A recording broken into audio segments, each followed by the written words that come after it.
It was my task yesterday to show from the example of individual personalities how the historical evolution of the world runs its course. If one seeks to come further in the direction of spiritual science, one cannot represent things otherwise than by showing the consequences of events as they reflect themselves in the human being. For not until our own epoch does man feel himself, for reasons which we will discuss in the course of these lectures, shut off as an individual being from the rest of the world.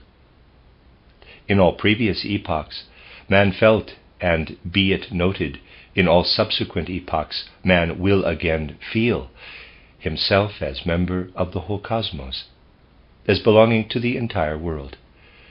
Even as a finger, as I have often expressed it, can have no independent existence for itself, but can only exist on a human being. For the moment a finger is separated from the human being, it is no longer a finger. It begins to decay. It is something quite different, subject to quite other laws than when attached to the human organism. And as a finger is only a finger in unison with the organism, so in the same way is man only a being having some form or other, whether in earth life or in the life between death and a new birth, in connection with the entire cosmos. The consciousness of this was present in earlier epochs, and will again be present in a later time. It is only darkened today because, as we shall hear, it was necessary for man that it should be darkened and clouded in order that he might develop to the full the experience of freedom. The farther we go back, however, into ancient times, the more do we find man possessing this consciousness of belonging to the whole cosmos. I have given you a picture of two personalities, the one called Gilgamesh in the famous epic, and the other Eabani. I have shown you how these personalities lived in the ancient Egypto-Chaldean epoch, in accordance with what was possible to men of that time, and how they afterward experienced a deepening through the mysteries of Ephesus. And I told you at the end of my lecture yesterday that these same human beings had their part later in the historical evolution of the world as Aristotle and Alexander. In order now fully to understand the course of Earth evolution in the times when all these things were taking place, we must look more closely into what such souls were able to receive into themselves in these three successive periods. I have told you how the personality who is concealed behind the name of Gilgamesh undertook a journey to the west and went through a kind of Western post-Atlantean initiation. Let us first form an idea of the nature of such an initiation, that we may the better understand what came later. We shall, naturally, turn to a place where echoes of the old Atlantean initiation remained on for a long time. This was the case with the Hibernian mysteries, of which I have recently spoken to the friends who are here in Dornach. I must now repeat some of what I then said before we can come to a clear and full understanding of the subject we are treating. The mysteries of Hibernia, the Irish mysteries, were in existence for a long time. They were still there at the time of the foundation of Christianity. And they are the mysteries that in some respects preserved most faithfully the ancient wisdom teaching of the Atlantean peoples. Let me give you a picture of the experiences of a person who was initiated into the Irish mysteries in the post-Atlantean epoch. Before he was able to receive the initiation, he had to be strictly prepared. The preparation that had to be undergone before entering the mysteries was always in those times of extraordinary strictness and rigor. The important thing in the Hibernian mysteries was that the pupil should learn to become aware, in powerful inward experience, of that which is illusory in his environment. in all things, that is to say, to which man attributes being on the ground of his sense perception. Then he was made aware of all the difficulties and obstacles which meet man when he searches for the truth, the real truth.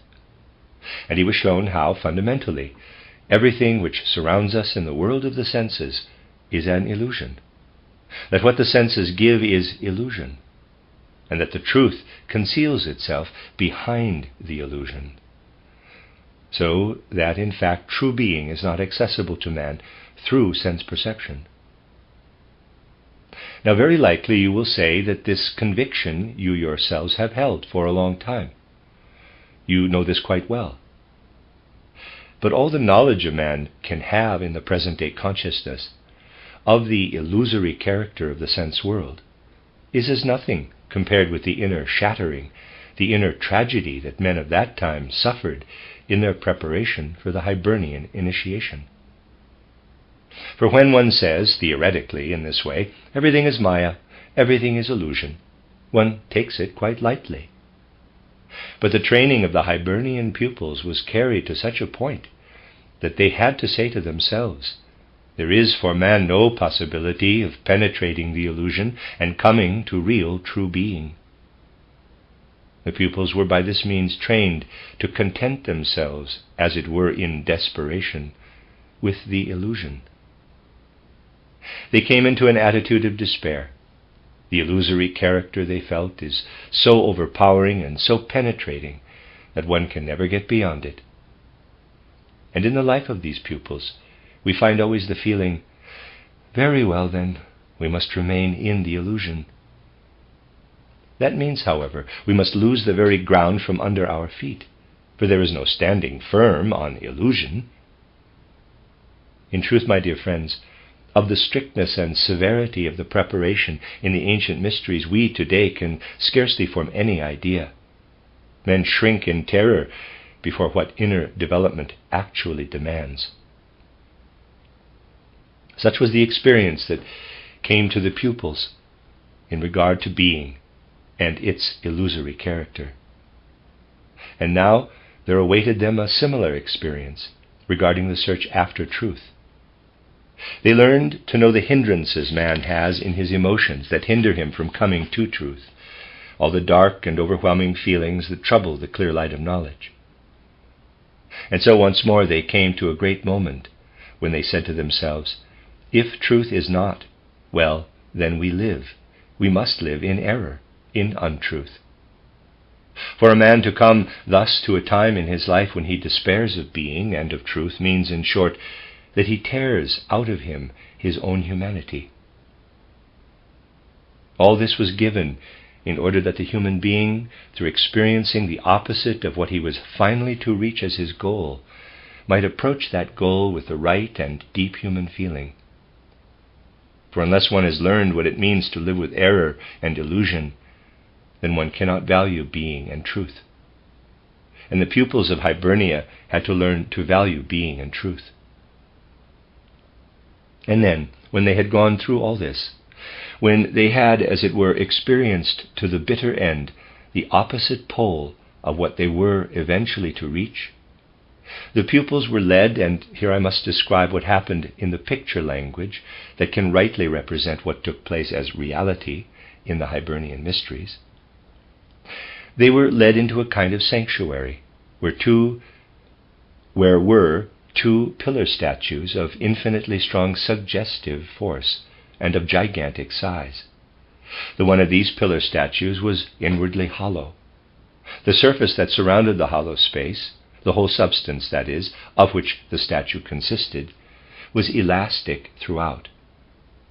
Wherever one pressed, one could make an indentation into the statue, but the moment one ceased to press, the form restored itself. The whole pillar statue was made in such a way that the head was more particularly developed. When a man approached the statue, he had the feeling, forces are streaming forth from the head into the colossal body. For of course he did not see the space within, he only became aware of it when he pressed. And the pupil was exhorted to press.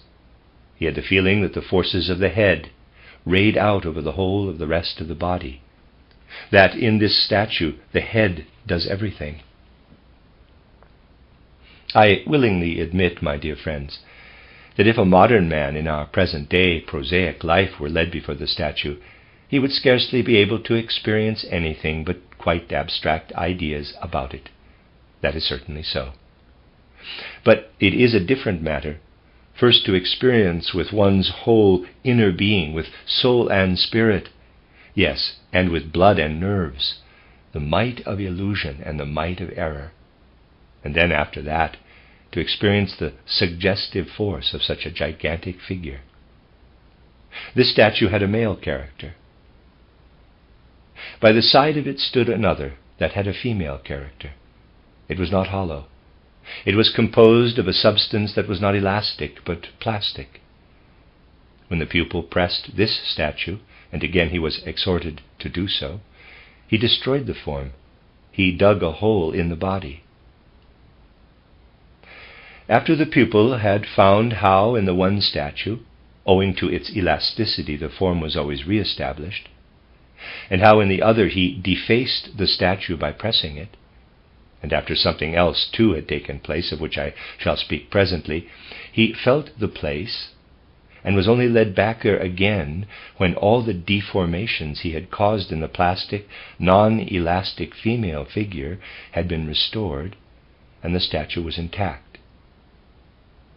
Thanks to all the preparations which the pupil had undergone, and I can only give them here in outline, he was able to receive in connection with the statue having a female character, a deep inner experience in the whole of his being, body, soul, and spirit. This inner experience had of course been already prepared in him earlier, but it was established and confirmed in full measure through the suggestive influence of the statue. He received into him a feeling of inward numbness, of hard and frozen numbness.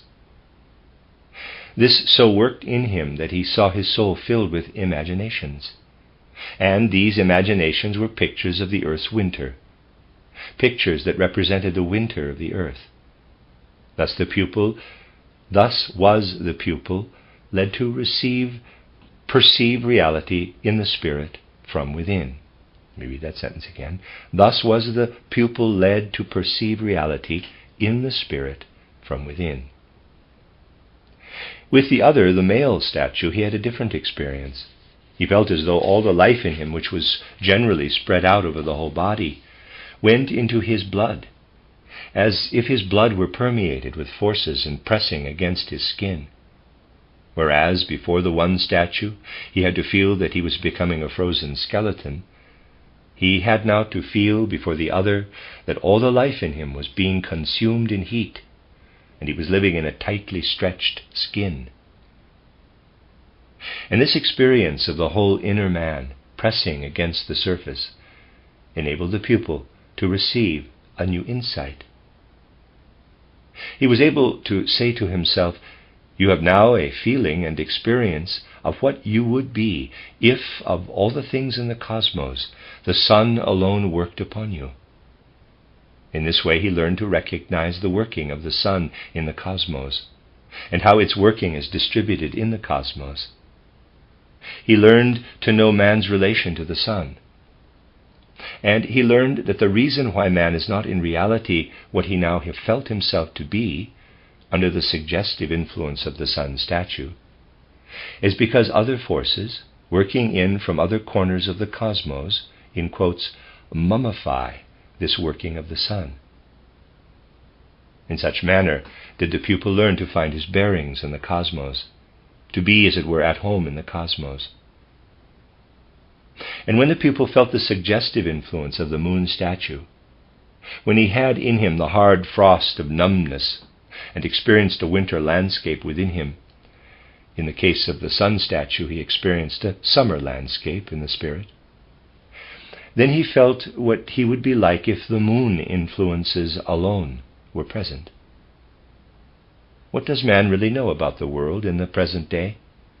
He knows, let us say, that the chicory flower is blue, that the rose is red, the sky blue, and so forth.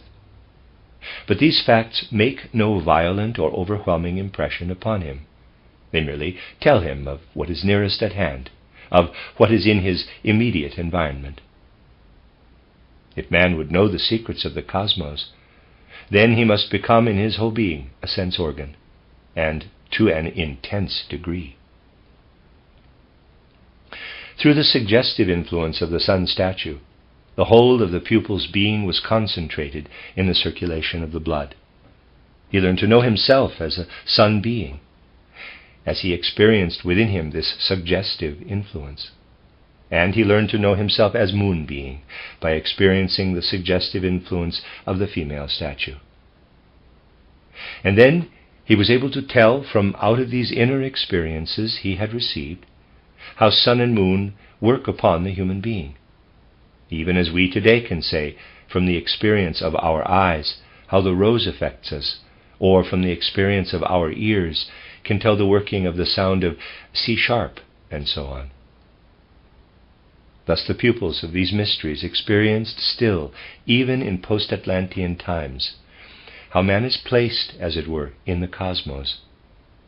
It was for them an immediate and direct experience.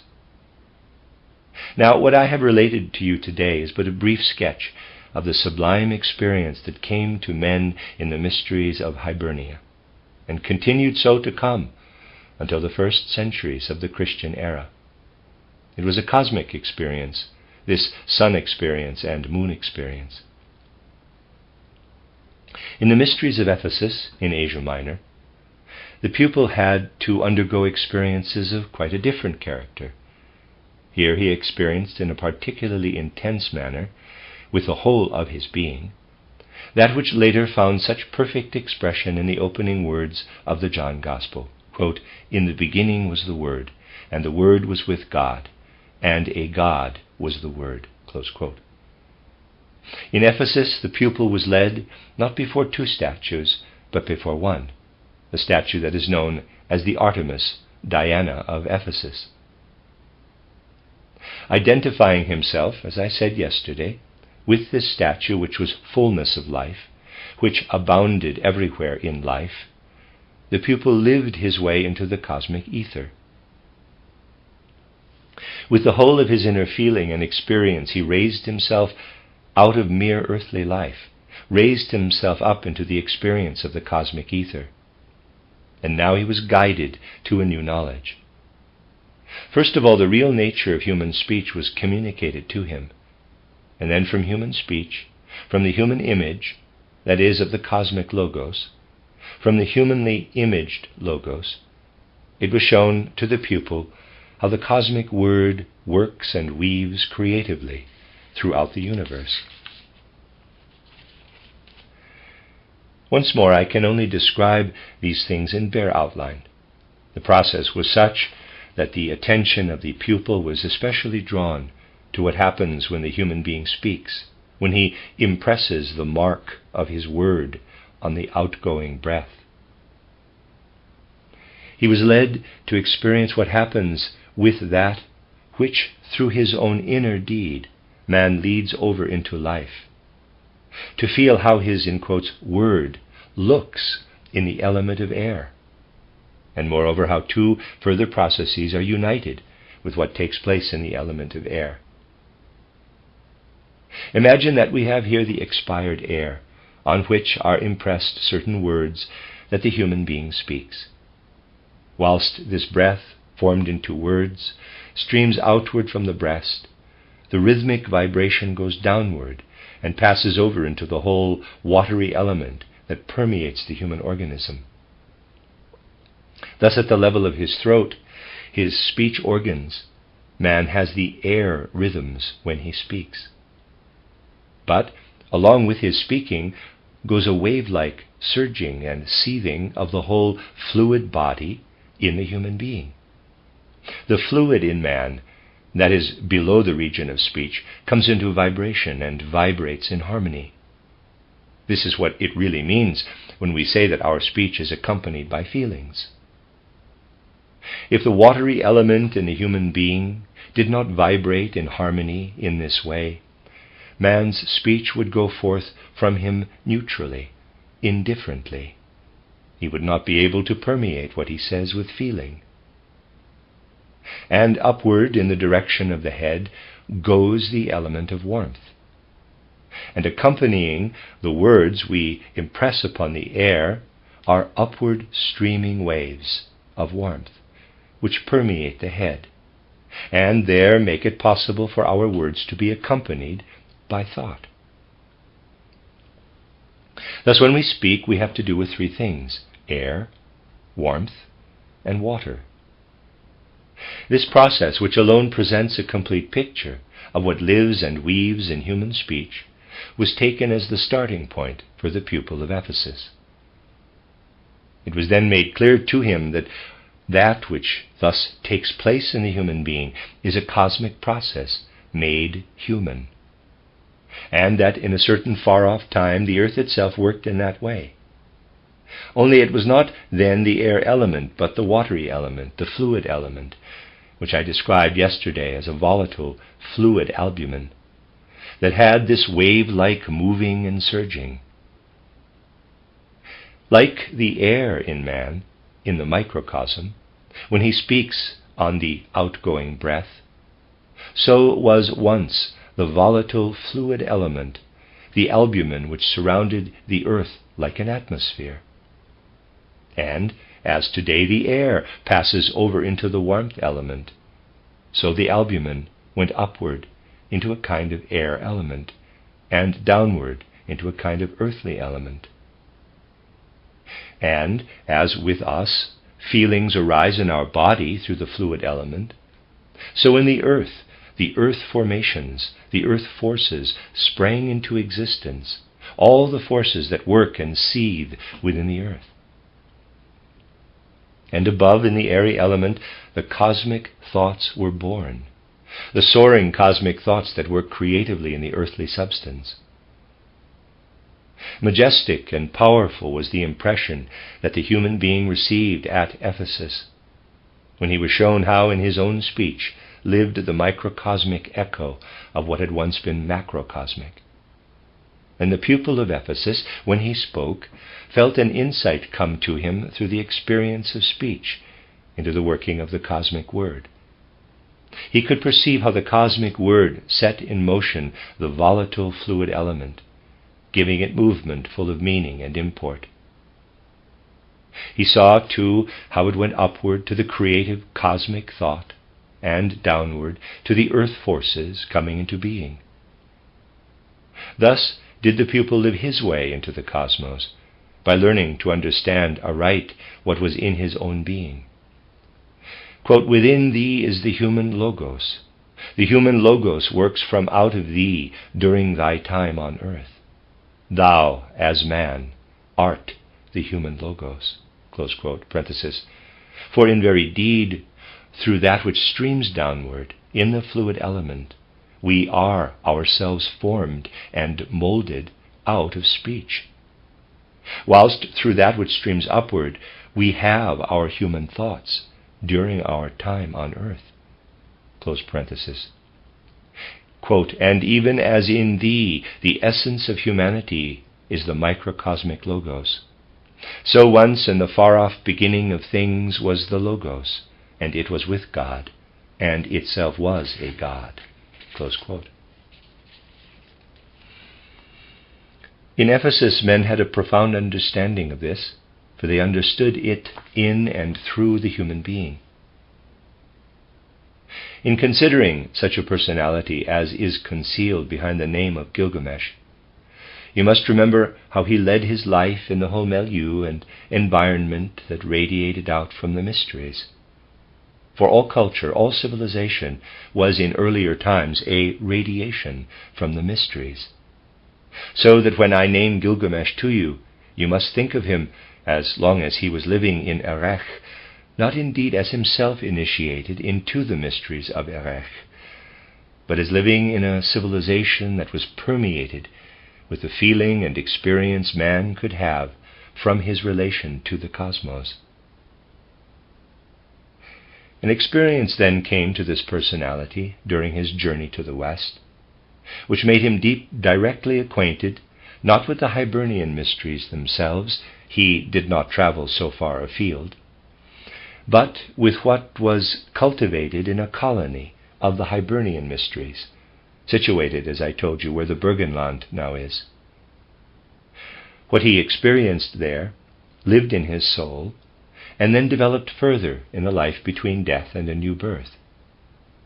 And in the next earthly life he underwent at Ephesus a deepening of the soul in connection with this same experience. The deepening of the soul took place for both the individuals of whom we have been speaking. Verily, it was as though a torrent surged up from the depth of the civilization of that time and broke like a great wave on the souls of these two. They experienced in vivid and intense reality what survived in Greece after the Homeric period, only as a beautiful semblance, as the glory of something that is gone. In Ephesus, one could still have a feeling of the whole reality in which man had once upon a time been living, in the days when he still had an immediate relation to the divine spiritual, when Asia was for him only the lowest of the heavens, when he still had connection with the higher heavens bordering upon it. In those far-off times, man had experienced in quotes, Asia, the presence of the nature spirits, and above the presence of the angels, archangels, etc., and above them again the exousiae and the rest of the hierarchies. Of all this one could still have, as it were, an after-feeling in Ephesus, in the place, that is, where Heraclitus also lived, and where so much of the old reality was still experienced, even in later Grecian times, down to the 6th and 5th centuries BC. It was indeed characteristic of the Greek that he took what had once been experienced by man in connection with the cosmos and steeped it in the myth, in beauty, in the element of art, turning it into images that man felt more human and more near to him. Now, we must turn our thoughts to a time when on the one hand the Greek civilization had reached its zenith, when it had proudly pushed back in the Persian Wars the last thrust, as it were, of the old Asiatic reality. A time when, however, on the other hand, Greece itself was already beginning to decline. And we must picture to ourselves what a man of such a time would experience if he still bore in his soul the unmistakable echoes of what had once been the divine, spiritual, earthly reality in body, soul, and spirit of mankind. We shall have to see how Alexander the Great and Aristotle lived in a world that was not altogether adapted to them, in a world indeed that held great tragedy for them. The fact is, Alexander and Aristotle stood in an altogether different relation to the spiritual from the men around them. For although they cannot be said to have concerned themselves very much with the Samothracian mysteries, they had nevertheless a strong affinity in their souls to what went on with the Kabiri in those mysteries. Readers aside, Kabiri is spelled Kabiri, and a reader's aside. And right on into the Middle Ages, there were those who understood what this meant. Men of the present day build up altogether false ideas of the Middle Ages. They do not realize that there were individuals of all classes in life, on into the 13th and 14th centuries, who possessed a clear spiritual vision, at any rate in that realm which in the ancient East was designated as Asia. The song of Alexander that was composed by a certain priest in the early Middle Ages is a very significant document. In comparison with the account history gives today of the doings of Alexander and Aristotle, the poem of the priest Lamprecht is a sublime and grand conception, still akin to the old understanding of all that had come to pass through Alexander the Great. Take, for instance, a passage in the poem where a wonderful description is given after the following style. When springtime comes, you go out into the woods, You come to the edge of the wood. Flowers are blooming there, and the sun stands where it lets the shadow fall from the trees onto the flowers. And there you may see how, in the shadow of the trees in spring, spiritual flower children come forth from the calyces of the flowers and dance in chorus at the edge of the wood. In this description of Lamprecht, the priest, we can perceive distinctly shining through an old and real experience which was still accessible to men of that time. They did not go out into the woods saying prosaically, "Here is grass, and here are flowers, and here the trees begin." But when they approached the wood, while the sun stood behind it, and the shadow fell across the flowers, then in the shadow of the trees there came toward them from the flowers a whole world of flower beings, beings that were actually present to them before they entered into the wood. For when they came in the wood itself, they perceived quite other elemental spirits. This dance of the flower spirits appeared to Lamprecht, the priest, and he delighted especially in picturing it. It is indeed significant, my dear friends. Lamprecht, even as late as the 12th or beginning of the 13th century, wishing to describe the campaigns of Alexander, permeates them everywhere with descriptions of nature that still contain the manifestations of the elemental kingdoms.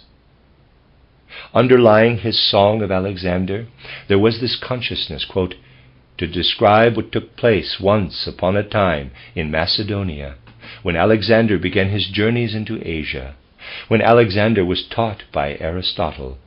We cannot merely describe the prosaic earth as the environment of these events. No, to describe them worthily, we must include with the prosaic earth the kingdoms of the elemental beings." Close quote. How different from a modern book of history, which is, of course, quite justified for present times. There you will read how Alexander, against the counsel of his teacher Aristotle, whom he disobeyed, conceived himself to have the mission to reconcile the barbarians with civilized mankind, creating, so to speak, an average of culture. The civilized Greeks, the Hellenes, the Macedonians, and the barbarians. That, no doubt, is right enough for modern time, and yet how puerile compared to the real truth. On the other hand, we have a wonderful expression when we look at the picture Lamprecht gives us of the campaigns of Alexander, attributing to them quite a different goal. We feel as though what I have just described, the entry of the nature elemental kingdoms of the spiritual into the physical in nature, were intended merely as an introduction. For what is the aim of Alexander's campaigns in the Alexanderlied of Lamprecht? Alexander comes to the very gates of paradise. Translated as it is into the Christian language of his time, this corresponds in a high degree, as I shall presently explain, to the real truth. For the campaigns of Alexander were not undertaken for the mere sake of conquest, still less against the advice of Aristotle to reconcile the barbarians with the Greeks. No, they were permeated by a real and lofty spiritual aim. Their impulse came out of the Spirit. Let us read of it in Lamprecht's poem, who, in his own way, with great devotion, albeit 15 centuries after the life of Alexander, tells the heroic story. He tells us how Alexander came up to the gates of paradise, but could not enter in. For, as Lamprecht says, he alone can enter paradise who has the true humility. And Alexander, living in pre-Christian time, could not yet have that. Only Christianity could bring to mankind the true humility. Nevertheless, if we conceive the thing not in a narrow, but in a broad-minded way, we shall see how Lamprecht, the Christian priest, still feels something of the tragedy of Alexander's campaigns. It is not without purpose that I have spoken of this, quote, song of Alexander, close quote. For now you will not be surprised if we take our start from the campaigns of Alexander in order to describe what went before and what went after in the history of Western mankind in its connection with the East. For the real underlying feeling of these things was still widely present, as we have seen, at a comparatively late period in the Middle Ages. Not only so, it was present in so concrete a form that the Song of Alexander could arise, describing as it does with wonderful dramatic power the events that were enacted through the two souls whom I have characterized. The significance of this moment in the history of Macedonia reaches on the one hand far back into the past, and on the other hand far on into the future. And it is essential to bear in mind how something of a world tragedy hangs over all that has to do with Aristotle and Alexander. Even externally, the tragedy comes to light. It shows itself in this, my dear friends. Owing to peculiar circumstances that were fateful for the history of the world, only the smallest part of the writings of Aristotle have come into Western Europe, and there been further studied and preserved by the Church. In point of fact, it is only the writings that deal with logic, or are clothed in logical form.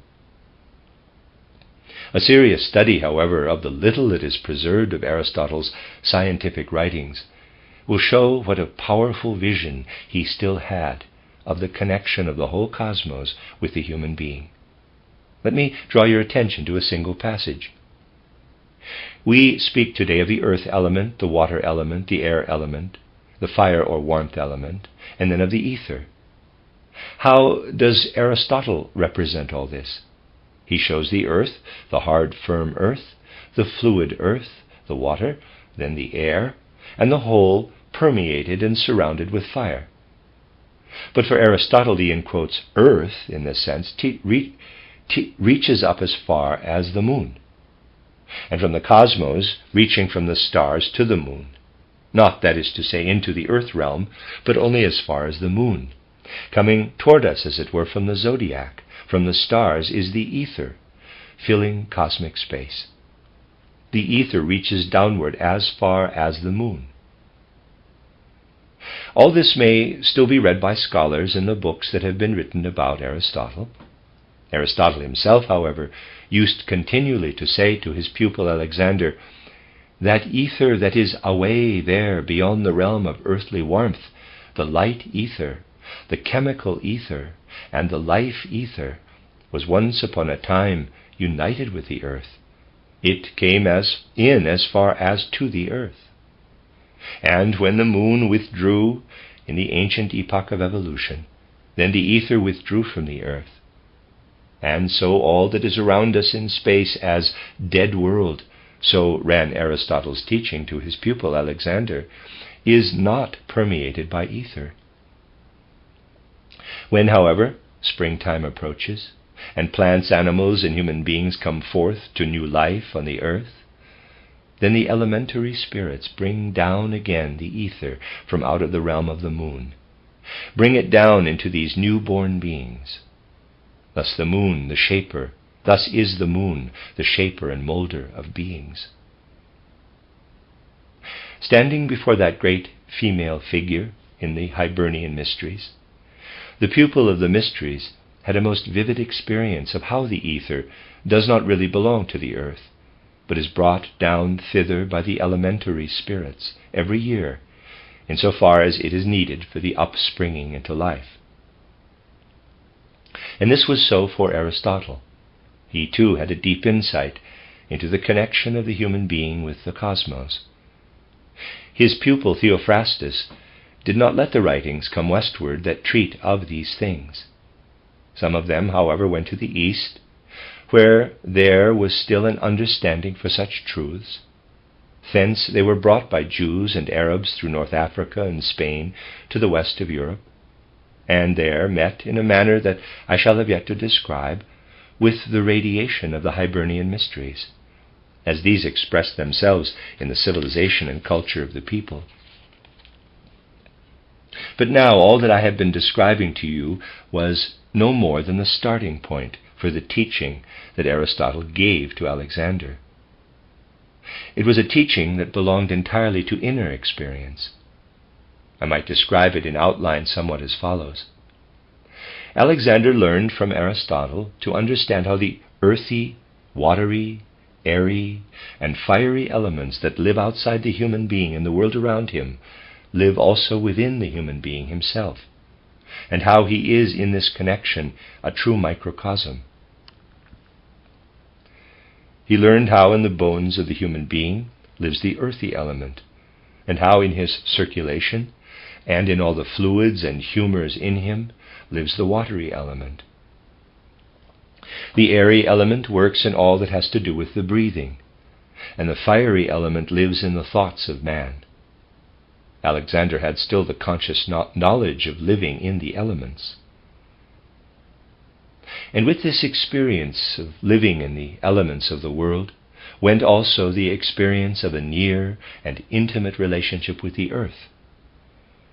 In these days we travel east, west, north, south, but have no feeling for what streams into our being the while. We only see what our external senses perceive. We only see what the earthly substances in us, not what the elements in us perceive. Aristotle, however, was able to teach Alexander, when you go eastward over the earth, you pass more and more into an element that dries you up. You pass into the dry. You must not imagine this to mean that when one travels to Asia, one is completely dried up. We have here, of course, to do with fine and delicate workings that Alexander was perfectly able to feel in himself after he had received the guidance and instruction of Aristotle. When he was in Macedonia, he could feel, I have a certain measure of dampness or moistness in me that diminishes as I go eastward. In this way, as he wandered over the earth, he felt its configuration as you may feel a human being by touching him, let us say by drawing your hand caressingly over some part of his body, feeling the difference between nose and eye and mouth. So was a personality such as I have described to you able to perceive a difference between the experience he had when he came more and more into the dry, and the experience that was his, on the other hand, in going westward and coming more and more into the moist. The other differentiations man still experiences today, though crudely.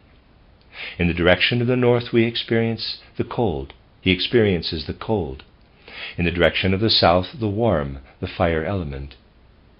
But the interplay of moist and cold, when one goes northwest, that is no longer experienced. Aristotle awakened in Alexander all that Gilgamesh had passed through when he undertook the journey over to the west. And the result of it was that his pupil could perceive in direct inner experience what is felt in the direction of northwest, in the intermediate zone between moist and cold, water. A man like Alexander not merely could, but did actually speak in such a manner as not to say, there goes the road to the northwest, but instead, there goes the road to where the element of water holds dominion. In the intermediate zone between moist and warm lies the element where the air holds dominion. Such was the teaching that in the ancient Greek Chthonian mysteries and in the ancient Samothracian mysteries, and thus did Aristotle teach his own immediate pupil. Readers aside, Chthonian is spelled C-H-T-H-O-N-I-A-N, Chthonian. End of readers aside. And in the zone between cold and dry, that is to say, looking from Macedonia towards towards Siberia, men had the experience of a region of the earth where earth itself, the earthy, holds dominion, the element earth, the hard and the firm. In the intermediate zone between warm and dry, that is toward India, was experienced a region of the earth where the fire element ruled. And so it was that the pupil of Aristotle pointed northwest and said, there I feel the water spirits working upon the earth. Pointed southwest and said, there I feel the air spirits. Pointed northeast and there beheld hover especially the spirits of the earth. Pointed southeast toward India and saw the spirits of fire hover over the earth, saw them there in their element. And in conclusion, my dear friends, you will be able to feel the deep and close relation both to the natural and to the moral when I tell you how Alexander began to speak in this way. I must leave the cold, moist element and throw myself into the fire. I must undertake a journey to India. That was a manner of speaking that was as closely bound up with the natural as it was with the moral. I shall have more to say about this tomorrow. I wanted today to give you a picture of what was living in those times, for in all that took place between Alexander and Aristotle, we may see at the same time a reflection of the great and mighty change that was taking place in the world's history. In those days it was still possible to speak in an intimate way to pupils of the great mysteries of the past.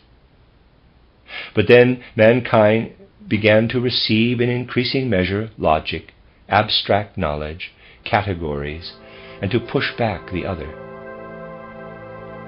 We have therefore to see in these events the working of a tremendous and deep change in the historical evolution of mankind, and at the same time an all-important moment in the whole progress of European civilization in its connection with the East.